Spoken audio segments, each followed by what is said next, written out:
अस्सलाम वालेकुम नाज़रीन, HRF न्यूज़ टाइम के साथ मैं हूं किरण नाज। शामिल करते हैं आज की अहम खबर। देसी घी के नाम पे फ्रॉड बेनकाब, कमरे में कायम जाली फैक्ट्री सील, मालिक गिरफ्तार।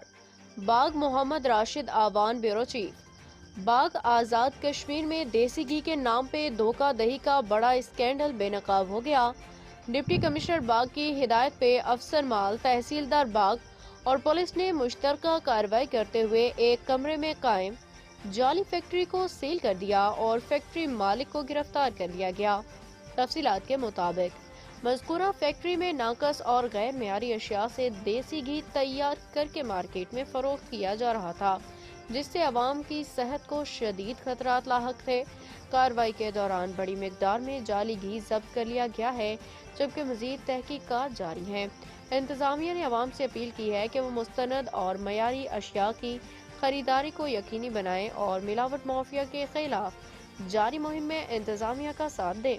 इस अहम कार्रवाई पे शहरियों ने डिप्टी कमिश्नर बाग और मुतल्लिका इदारों की काविशों को सराहा है। मज़ीद तफसीलात के लिए HRF न्यूज़ चैनल के साथ रहिए। अब तक के लिए इतना ही। मज़ीद खबरों और अपडेट से बाखबर रहने के लिए देखते रहें HRF न्यूज़ टाइम।